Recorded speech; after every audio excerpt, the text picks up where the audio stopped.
चलो, तो कल हम एप्लीकेशन ऑफ ऑक्सीडेशन नंबर पढ़ रहे थे और हमने 3 एप्लीकेशन पढ़ी थी। सबसे पहली to compare acidic and basic strength, acidic और बेसिक स्ट्रेंथ के बारे में पढ़ा था। हमने कहा था ऑक्सीडेशन नंबर जिसका ज़्यादा उसकी एसिडिक स्ट्रेंथ ज़्यादा, और जिसका ऑक्सीडेशन नंबर ज़्यादा उसकी बेसिक स्ट्रेंथ कम। दूसरी एप्लीकेशन हमने फॉर्मूला बनाया था किसी कंपाउंड का, ऑक्सीडेशन नंबर के सारे एटम के ऑक्सीडेशन नंबर का अलजेब्रिक सम कितना हो जाएगा 0, और उसी के हिसाब से अपना फॉर्मूला निकल आएगा। और तीसरा हमने तुम्हें क्या बताया था, पहचानना ऑक्सीडाइजिंग एजेंट कौन होगा, रिड्यूसिंग एजेंट कौन होगा, और ऑक्सीडाइजिंग और रिड्यूसिंग दोनों की तरह कौन काम करेगा। ठीक, आज हम चौथी एप्लीकेशन पढ़ने जा रहे हैं, to calculate equivalent weight. To calculate equivalent weight. Mole concept में मैंने तुम्हें इक्विवेलेंट वेट के बारे में बताया था। इक्विवेलेंट वेट होता है molecular weight upon n factor, और एन फैक्टर वहाँ एसिड बेस सॉल्ट सबका निकालना सिखाया था। यहाँ पर मेनली जो हम बात करेंगे वो ऑक्सीडाइजिंग एजेंट और रिड्यूसिंग एजेंट की बात करेंगे। तो यहाँ जो एन फैक्टर होगा वो होगा नंबर ऑफ इलेक्ट्रॉन एक्सचेंज्ड पर एंटिटी। किसी एक एंटिटी पे जितने नंबर ऑफ इलेक्ट्रॉन एक्सचेंज हो रहे हैं उसी को क्या बोलेंगे हम, एन फैक्टर। और ये एन फैक्टर किसके लिए निकालेंगे, ओ ए के लिए और आर ए के लिए। बोलो भाई, पर एंटिटी में कितने इलेक्ट्रॉन एक्सचेंज हो रहे हैं, पर एंटिटी, एक एंटिटी में। इसी में कंफ्यूजन होगी, जब एन फैक्टर निकालोगे तभी कंफ्यूजन होगी, क्योंकि यहाँ ये चीज़ बहुत इंपॉर्टेंट है कि पर एंटिटी बताना है, पर एंटिटी एक के लिए बताना है।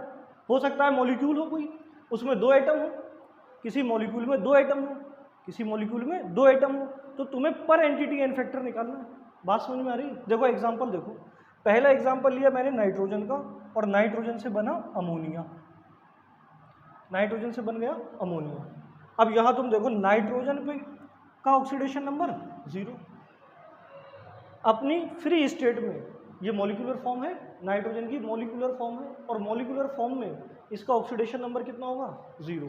और यहाँ पर तो अमोनिया में देखो नाइट्रोजन का x + 3 = 0, तो ये हो जाएगा x = -3। यहाँ नाइट्रोजन कौन सी ऑक्सीडेशन स्टेट में है, -3। ठीक, अब यहाँ से तुम देखो इलेक्ट्रॉन का एक्सचेंज कितना हो रहा है, 0 से किस में गया, -3 में, तो इलेक्ट्रॉन का एक्सचेंज 3 का। ठीक है ना। अच्छा, इलेक्ट्रॉन के एक्सचेंज में प्लस माइनस नहीं लिखना है, बात समझ में आ रही है? इसमें प्लस माइनस नहीं लिखोगे कि -3 का हो गया +3 का। इलेक्ट्रॉन का एक्सचेंज तो नंबर में होगा, प्लस माइनस में थोड़ी होगा। यहाँ पर 3 का चेंज हो रहा, बोलो। और मैंने अभी तुम्हें क्या बताया, equivalent weight molecular weight upon n factor.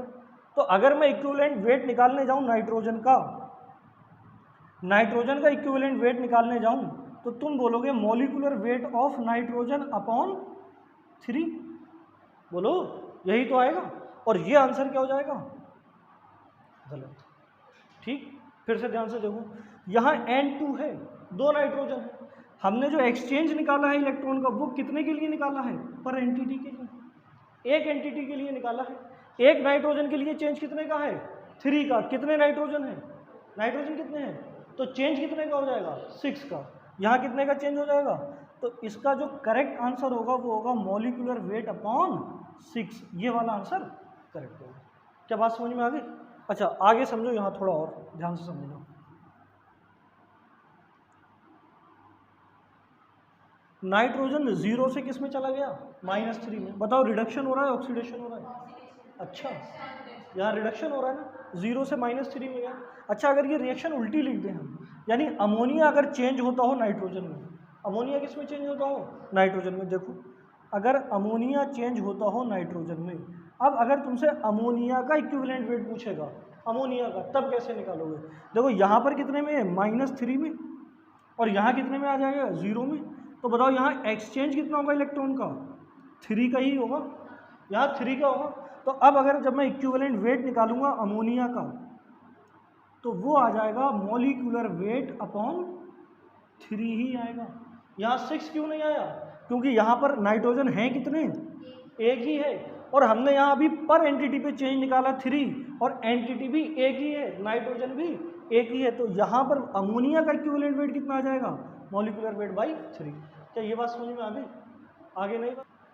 चलो अब ये वाला क्वेश्चन देखो, इसमें हमें चारों का इक्विवेलेंट वेट निकालना है। इधर देखो ध्यान से, ये थायोसल्फेट है, ये आयोडीन है, ये टेट्राथायोनेट और ये आयोडाइड है। अब सबसे पहले मैं देखूँ H2O3 2 माइनस चेंज हो गया H4O6 2 माइनस, थायोसल्फेट चेंज हुआ टेट्राथायोनेट में। तो यहाँ पर ज़रा चेंज इन ऑक्सीडेशन नंबर निकालो, यहाँ पर सल्फर का ऑक्सीडेशन नंबर निकालो, ये हो जाएगा 2x minus 6 is equal to -2, तो ये हो जाएगा 2x इज इक्वल टू +4 और x आ जाएगा +2। यहाँ पर सल्फर का ऑक्सीडेशन नंबर +2, यहाँ पर देखो 4x minus 12 is equal to 0 is equal to -2, ये हो जाएगा 4x इज इक्वल टू 10 और x आ जाएगा 2.5, यानी यहाँ पर जो सल्फर है उसका ऑक्सीडेशन नंबर 2.5। अब बताओ यहाँ से यहाँ तक का चेंज कितना हुआ, 0.5 का चेंज हुआ। सल्फर 2 से 2.5 में गया तो चेंज कितने का हुआ, 0.5 का। बोलो एक सल्फर पे कितना चेंज आया, 0.5। सल्फर हैं कितने, 2, तो 2 सल्फर पे कितना चेंज आ जाएगा, 1 का आ जाएगा। कितने का आ जाएगा, तो बताओ यहाँ इसका थायोसल्फेट का इक्विवेलेंट वेट कितना हो जाएगा, मॉलिक्यूलर वेट अपॉन 1। समझे, बात समझ में आ गई। थायोसल्फेट का मॉलिक्यूलर वेट अपॉन 1। अब अगर टेट्राथायोनेट की बात करें, अगर ये रिएक्शन उल्टी होती, यानी टेट्राथायोनेट चेंज होता थायोसल्फेट में, तब क्या होता, देखो तब भी 2.5 से कितने में आ जाता, 2 में। अगर ये रिएक्शन उल्टी होती तो ये सल्फर 2.5 से किस में आता, 2 में। तो यहाँ भी इलेक्ट्रॉन का एक्सचेंज कितना होता, 0.5। यहाँ भी कितने का होता, इलेक्ट्रॉन का एक्सचेंज 0.5 का ही होगा। लेकिन यहाँ सल्फर कितने हैं, 4, और चेंज कितने का है, 0.5 का। तो एन फैक्टर कितना हो जाएगा, 2। एन फैक्टर कितना हो गया, 2। तो इक्विवेलेंट वेट यहाँ कितना आ जाएगा, m/2। बात समझ में आ रही है, बोलो। अब यहाँ आयोडीन को देख लो, यहाँ आयोडीन 0 ऑक्सीडेशन नंबर में, यहाँ -1 में है, यहाँ किस में है, -1 में। तो बताओ 0 से ये किस में चला गया, -1 में। कितने इलेक्ट्रॉन का एक्सचेंज हुआ, 1। हम एक आयोडीन की बात कर रहे हैं, एक एंटिटी की बात करें तो एक्सचेंज कितने का हुआ, 1 इलेक्ट्रॉन का। आयोडीन है कितने, 2, तो एक्सचेंज यहाँ कितने का हो जाएगा, यहाँ एन फैक्टर कितना हो जाएगा, 2 × 1, ये हो जाएगा 2। तो इसका भी इक्विवेलेंट वेट कितना आ जाएगा, m/2। बात समझ में आ गई। अब अगर आयोडाइड पे आ जाओ, ये रिएक्शन उल्टी आए तब क्या होगा, -1 से चेंज कितने का हो गया, 0 में आ गया, तो यहाँ भी चेंज 1 का। लेकिन आयोडीन तो यहाँ है कितने, 1। अरे ये कोफिशिएंट है, कोफिशिएंट है, I2 अलग बात है, कोफिशिएंट अलग चीज़ है। यहाँ एक ही आयोडाइड है, एक ही आयोडाइड, तो यहाँ पर इक्विवेलेंट वेट कितना आ जाएगा, m/1। इसे भी नोट कर लो जल्दी से। चलो अब अगला क्वेश्चन देखो, Cr2O7 2-, ये चेंज हो गया Cr3+ में। अब मुझे यहाँ से डाइक्रोमेट और क्रोमियम +3 दोनों का इक्विवेलेंट वेट निकालना है। चेक करो ज़रा, 2x -14 इज इक्वल टू 0। यहाँ पर क्रोमियम किस ऑक्सीडेशन स्टेट में है, +6 में। और यहाँ पर निकालने की ज़रूरत ही नहीं है, पहले ही दे रखा है +3 में। मुझे बताओ इन दोनों में इलेक्ट्रॉन का एक्सचेंज कितने का हुआ, 3 का। 3 का एक्सचेंज हो रहा है, +6 से किस में चला गया, +3 में। तो एक क्रोमियम पे 3 का एक्सचेंज हो रहा है, 2 क्रोमियम पे कितने का हो जाएगा, 6 का।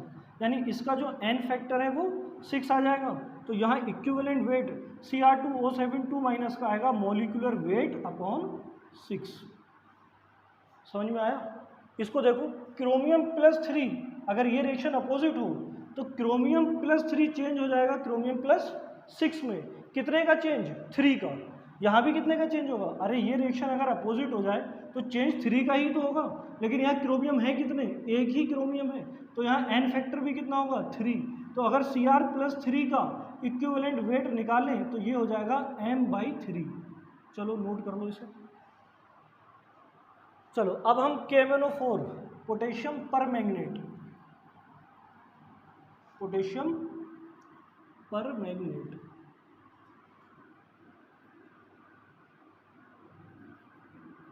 इसका अलग अलग मीडियम में, एसिडिक, बेसिक और न्यूट्रल मीडियम में इसका इक्विवेलेंट वेट निकालने जा रहे हैं।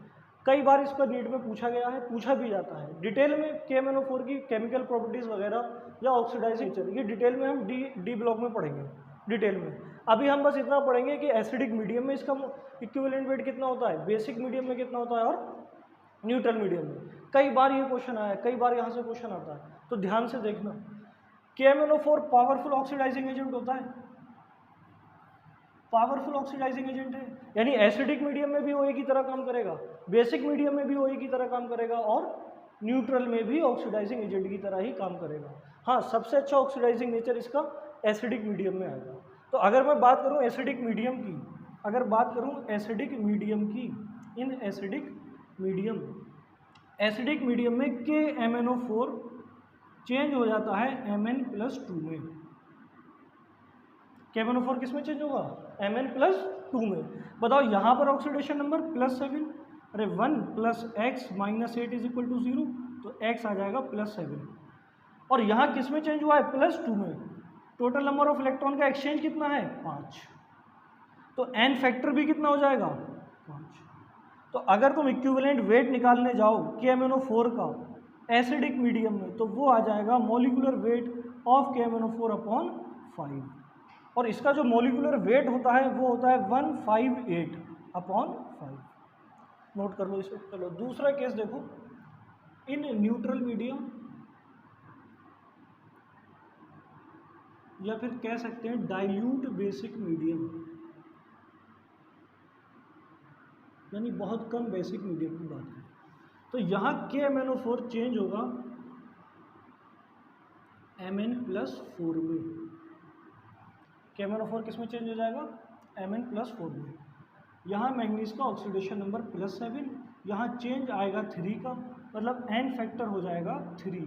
तो यहाँ इक्विवेलेंट वेट आ जाएगा मॉलिक्यूलर वेट बाई 3, यानी 158/3, ये आ जाएगा न्यूट्रल मीडियम में। इसके बाद अगर बात करें इन एल्कलाइन मीडियम या स्ट्रॉन्ग बेसिक मीडियम की बात करें, स्ट्रॉन्ग बेसिक मीडियम या एल्कलाइन मीडियम में KMnO4 चेंज हो जाता है MnO4 में, यानी पोटेशियम पर मैग्नेट, या कह सकते हो मैग्नेट चेंज हो जाता, पर मैग्नेट चेंज हो जाता है मैग्नेट में। बात समझ में आ रही है। तो यहाँ ऑक्सीडेशन नंबर +7, और यहाँ पर जब निकालोगे तो आएगा +6, तो यहाँ जो चेंज आएगा वो चेंज आएगा 1 का, यानी n फैक्टर हो गया 1। तो इक्विवेलेंट वेट कितना हो गया, मॉलिक्यूलर वेट बाई 1, यानी इसका इक्विवेलेंट वेट मॉलिक्यूलर वेट के बराबर ही होगा 158 की। लिख लो इसे।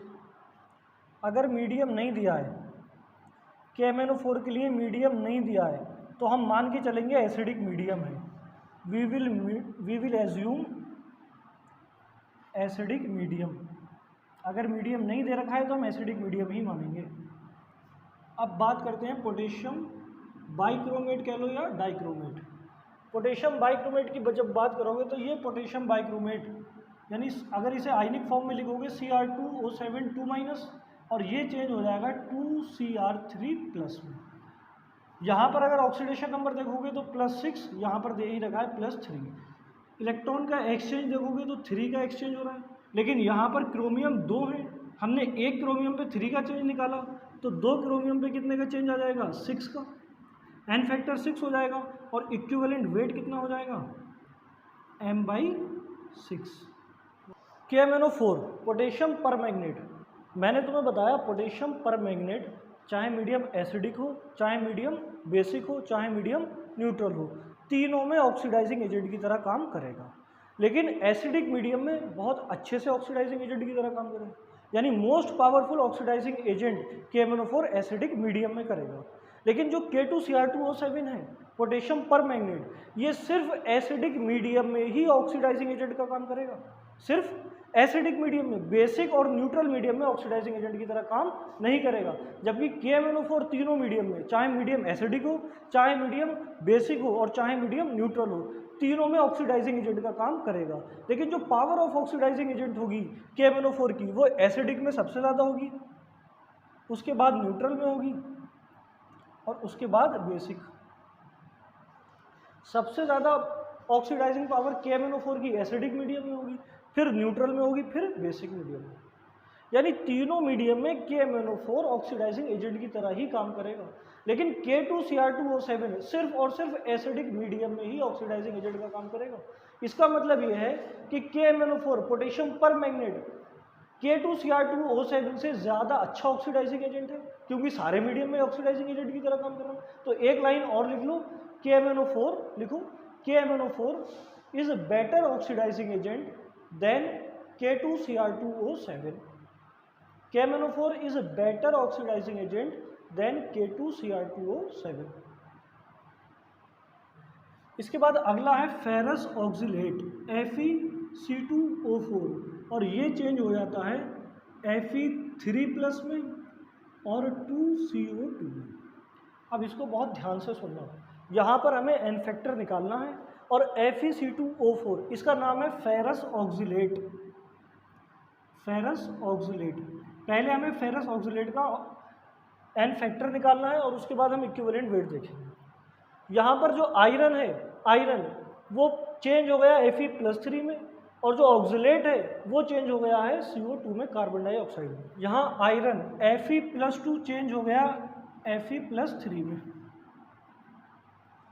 फेरस से चेंज हो गया फेरिक में। तो बताओ यहाँ नंबर ऑफ इलेक्ट्रॉन का एक्सचेंज कितना हुआ, 1 का, तो यहाँ एन फैक्टर भी 1 हो जाएगा।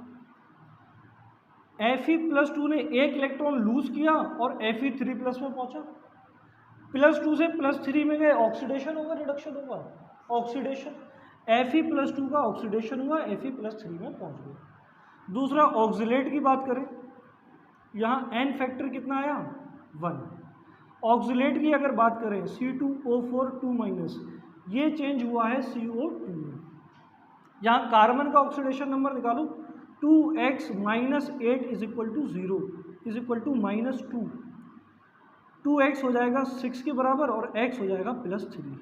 यहाँ पर कार्बन का ऑक्सीडेशन नंबर आया +3 और CO2 में कार्बन का ऑक्सीडेशन नंबर होता है +4। यहाँ पर जब तुम एक्सचेंज निकालोगे नंबर ऑफ इलेक्ट्रॉन का तो वो आएगा 1।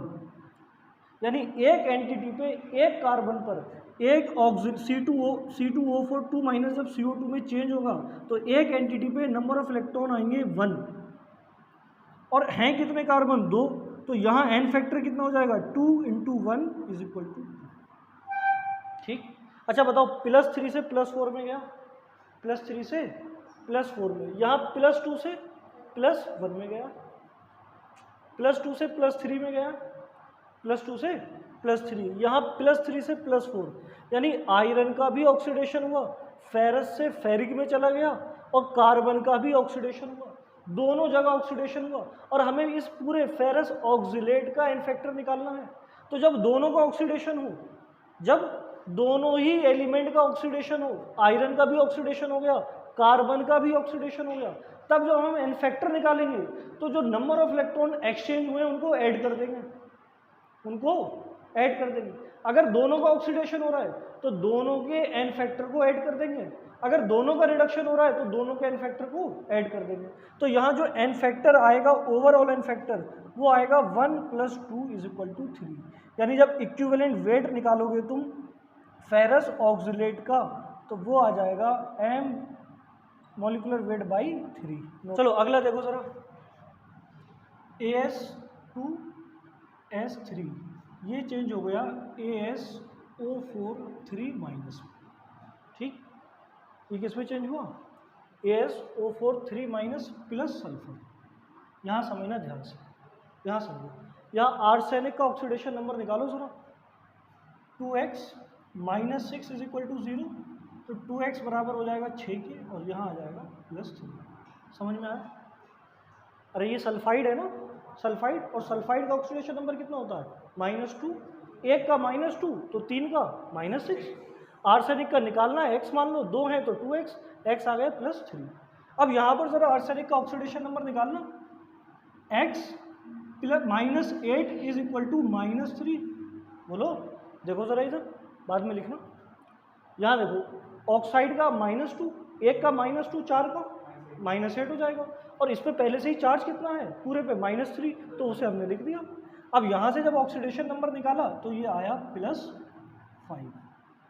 कितना आया, +5। अब यहाँ तो है +3 और यहाँ है +5। ज़रा चेंज ऑफ इलेक्ट्रॉन निकालना कितने का आया? 2 का। एन फैक्टर कितना हो गया? 2 नहीं होगा। एक आर्सेनिक पे कितने का चेंज आया है? 2 का। आर्सेनिक है कितने? 2 हैं। आर्सेनिक कितने हैं? तो 2 आर्सेनिक पे कितने का चेंज आ जाएगा? 4। ये याद रखने वाली बात है। हम जो चेंज निकालना है पर एंटिटी निकालना है, जो चेंज निकालना है वो पर एंटिटी निकालना है। एक आर्सेनिक पे चेंज आया 2 इलेक्ट्रॉन का, हैं कितने आर्सेनिक? 2, तो कितने का चेंज आएगा? 4 का आएगा, सीधी सी बात। अरे बोलो, तो यहाँ एन फैक्टर कितना आ गया? 4। बात समझ में आई? अच्छा बताओ, +3 से +5 में गया, ऑक्सीडेशन हो रहा है या रिडक्शन? ऑक्सीडेशन। यहाँ क्या हो रहा है? ऑक्सीडेशन। चलो अब सल्फर की बात करो। यहाँ सल्फर कौन सी ऑक्सीडेशन स्टेट में है? -2 में। -2 में सल्फाइड है, -2 में। और यहाँ कितने में आ गया? 0 में। यहाँ कितने में आया? 0 में। तो मुझे बताओ यहाँ से एक्सचेंज कितने को इलेक्ट्रॉन को? 2। ठीक है ना? अरे ये मैंने आर्सेनिक के लिए एन फैक्टर निकाला है। अब अगर सल्फर के लिए निकालूं तो एक सल्फर पे कितने इलेक्ट्रॉन का एक्सचेंज हो रहा है? 2 का। सल्फर है कितने? 3। तो एक्सचेंज कितने का होगा? तो यहाँ एन फैक्टर कितना आ जाएगा? अच्छा, -2 से 0 में गया तो ऑक्सीडेशन हो रहा है या रिडक्शन?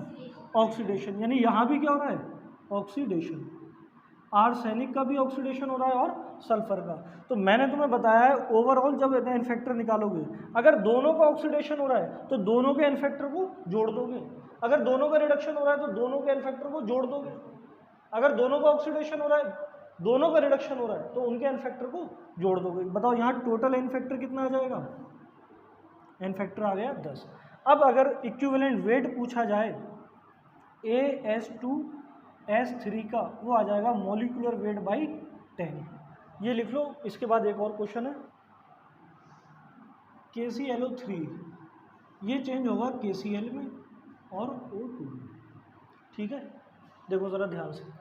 अगर यहाँ क्लोरीन का तुम ऑक्सीडेशन नंबर निकालो, पोटेशियम का 1 + x - 6 = 0, यहाँ आ जाएगा x +5।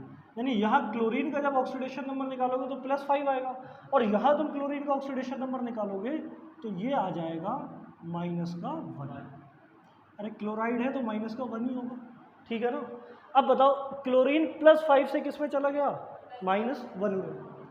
देख लो आगे खोल के, +5 से किस में गया? -1 में। बताओ कितने इलेक्ट्रॉन का एक्सचेंज हो रहा है यहाँ? कितने इलेक्ट्रॉन का एक्सचेंज हो रहा है? 6 का हो रहा है ना। पहले तो +5 से 0 तक गया होगा तो 5 इलेक्ट्रॉन का, फिर उसके बाद उसने 1 इलेक्ट्रॉन और गेन किया होगा तो 6 इलेक्ट्रॉन का एक्सचेंज हो गया। ठीक। अच्छा बताओ यहाँ क्लोरीन भी कितने हैं? 1 ही क्लोरीन है, तो यहाँ क्लोरीन का एन फैक्टर कितना हो जाएगा? 6 हो जाएगा। ठीक है ना? चलो दूसरा ऑक्सीजन को देखो। ऑक्सीजन यहाँ -2 में है। ऑक्सीजन किस में है? -2 में। और यहाँ कितने में है?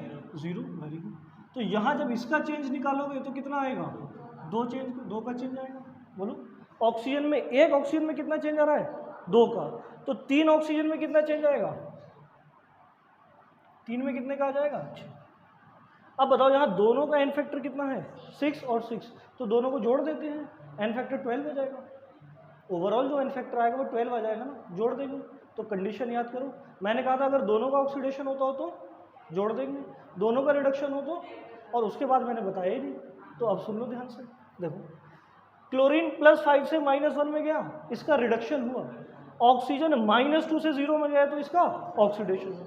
यानी क्लोरीन ने जो 6 इलेक्ट्रॉन गेन किए हैं, अरे क्लोरीन +5 में था ना, तो इसने 6 इलेक्ट्रॉन गेन किए होंगे, तभी तो -1 में आया है। ये बात समझ में आ रही है? क्लोरीन +5 ऑक्सीडेशन स्टेट में है। +5 का मतलब ये है कि इसने 5 इलेक्ट्रॉन लूज किए होंगे, तभी तो +5 में आएगा। ऑक्सीडेशन का मतलब ही क्या होता है? इंक्रीमेंट इन ऑक्सीडेशन नंबर या फिर लॉस ऑफ इलेक्ट्रॉन। तो क्लोरीन ने जब 5 इलेक्ट्रॉन लूज किए होंगे तभी तो उसके ऊपर +5 का ऑक्सीडेशन नंबर आया होगा, चार्ज आया होगा। अब इसमें ये चेंज हो गया +5 से -1 में। तो जब +5 से -1 में चेंज हुआ तो पहले तो इसने 0 तक आने के लिए 5 इलेक्ट्रॉन गेन किए होंगे, फिर -1 चार्ज आने के लिए 1 इलेक्ट्रॉन और गेन किया होगा। तो ओवरऑल इसमें इलेक्ट्रॉन का एक्सचेंज कितना हुआ? 6। और ये 6 इलेक्ट्रॉन इसने गेन किए हैं या लॉस किए हैं? गेन किए हैं। क्लोरीन का रिडक्शन हो रहा है, ऑक्सीडेशन नहीं।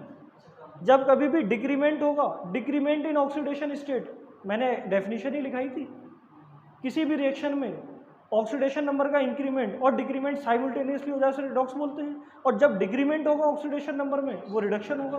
तो यहाँ +5 से -1 में गया है ना, तो डिक्रीमेंट हो रहा है ऑक्सीडेशन नंबर का, तो यहाँ रिडक्शन हो रहा है।